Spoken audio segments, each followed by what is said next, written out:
العلم هو النور الهادي والمفتاح لكل الخير من يريد الله به خيرا.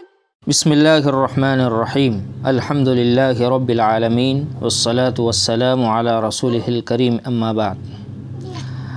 باب صدقۃ الفطر کی اگلی عبارت ملاحظہ فرمائیں. بطلوع فجر الفطر فتجب لمن اسلم او ولد قبلہ، کہ صدقہ فطر واجب ہوتا ہے صبح صادق کے طلوع ہونے سے. چنانچہ اس شخص کا صدقہ فطر واجب ہوگا جو طلوع فجر سے پہلے یعنی صبح صادق سے پہلے اسلام قبول کیا، او ولد قبلہ، یا صبح صادق سے پہلے جس کی پیدائش ہوئی. وہذا عندنا، اور یہ مسلک ہمارا احناف کا ہے. اما عند الشافعی، رہی بات امام شافعی رحمۃ اللہ علیہ کی، فتجب بغروب الشمس، تو ان کے نزدیک غروب شمس یعنی سورج کے ڈوبنے کے وقت سے صدقہ فطر واجب ہوتا ہے. فمن اسلم فی اللیلہ، نتیجہ یہ ہوا کہ اگر کوئی شخص اسلام قبول کیا فی اللیلہ، رات میں، او ولد فیہا، یا رات میں کوئی پیدا ہوا بچہ، لا تجب علیہ عندہ، تو ان کے یہاں صدقہ فطر واجب نہیں ہوگا. لا لمن مات فی لیلہ، اسی طرح اس شخص کا بھی واجب نہیں ہوگا صدقہ فطر جو اسی رات میں انتقال کر گیا. خلافا للشافعی، برخلاف امام شافعی کے. فإنہ تجب علیہ، ان کے نزدیک واجب ہوگا. لأنہ ادرک وقت الغروب، اس لیے کہ اس شخص کو غروب کا وقت ملا، نصیب ہوا. او اسلم، یا پھر وہ شخص مسلمان ہوا. او ولد بعدہ، یا طلوع فجر کے بعد پیدا ہوا، ای بعد طلوع الفجر. فإنہ لا تجب علیہما اجماعاً، تو دونوں شخصوں پر یعنی اسلام لانے والے پر اور پیدا ہونے والے بچے کی طرف سے صدقہ فطر لازم نہیں ہوگا بالاتفاق. اما عندنا، ہمارے نزدیک اس لیے نہیں، لأنہ لم یدرک وقت الطلوع، اس لیے کہ اس کو طلوع فجر یعنی صبح صادق کا وقت نصیب نہ ہوا. واما عندہ، اور ان کے نزدیک اس لیے واجب نہیں ہوگا لأنہ لم یدرک وقت الغروب، کہ اسے غروب کا وقت نہیں مل سکا. عزیز طلباء کرام، اس عبارت کے اندر ایک مسئلہ مصنف علیہ الرحمہ بیان فرما رہے ہیں، صدقہ فطر کی ادائیگی کے وقت کو. احناف کے یہاں پر یکم شوال یعنی 1 شوال کی جو صبح صادق ہوگی، جس کو طلوع فجر سے تعبیر کیا گیا ہے، تو صدقہ فطر واجب ہو جائے گا اس وقت سے. اور امام شافعی رحمۃ اللہ علیہ کے یہاں پر رمضان، آخری رمضان ہے 29واں یا 30واں، تو اس کا جو غروب شمس ہے وہ پانا ضروری ہے. ہر ایک کے پاس اپنی اپنی دلیل موجود ہے. حدیث پاک ہے کہ فرض رسول اللہ صلی اللہ علیہ وسلم صدقۃ الفطری، کہ حضور پاک علیہ السلام نے صدقہ فطر کو فرض قرار دیا ہے. تو اب اس فطر سے مراد 2 احتمال ہوتے ہیں. صدقہ فطر کے اندر جو فطر ہے اس میں 2 احتمال ہے، کہ ایک فطر تو وہی جو عموماً عادتاً ہوا کرتا ہے، یا پھر غیر معتاد فطر، یعنی رمضان کے ہر دن پر غروب شمس کے بعد جو ہم افطاری کرتے ہیں، روزہ کھولنا جسے ہم کہتے ہیں، یا اس کے علاوہ.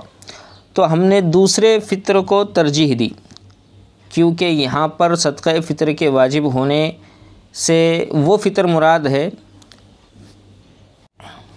جو دوسری قسم کا فطر ہوتا ہے، یعنی رمضان مکمل ہونے کے بعد شوال شروع ہوتا ہے اور شوال کی 1 تاریخ کو عید مناتا ہے. تو صدقۃ الفطر سے مراد ہم نے عید الفطر والا صدقہ مراد لیا ہے، یعنی مکمل مہینہ ہونے کے بعد کا. اور امام شافعی رحمۃ اللہ علیہ نے چونکہ فطر سے پہلے والا فطر مراد لیا، یعنی جو عادتاً ہوتا ہے روزانہ روزہ کھولنے کے وقت. اسی لیے یہ مذکورہ اختلاف ہوا بین الاحناف والشوافع.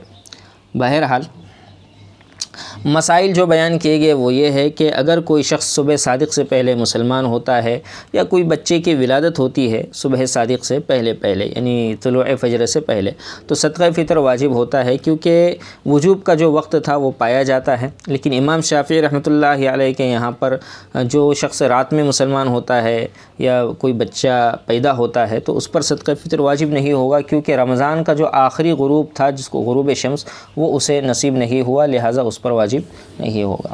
احناف کے نزدیک صدقہ واجب ہوگا۔ اسی طرح سے دوسرا مسئلہ بیان کیا گیا کہ اگر کوئی شخص لیلۃ الفطر میں مر جاتا ہے، جس کو ہم لیلۃ الجائزہ بھی کہتے ہیں، تو اس پر بھی صدقہ فطر واجب نہیں ہوگا، اس لیے کہ صبح صادق اس کو نہیں ملی۔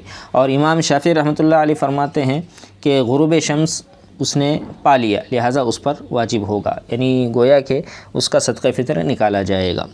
اسی طرح سے اور ایک مسئلہ بیان کیا گیا کہ جو شخص صبح صادق کے بعد پیدا ہوا یا مسلمان ہوا تو کسی کے یہاں، یعنی نہ امام شافعی کے یہاں اس کا صدقہ فطر نکالا جائے گا، نہ امام اعظم ابو حنیفہ رحمۃ اللہ علیہ کے یہاں پر، یعنی یہ مسئلہ گویا متفق علیہ ہے۔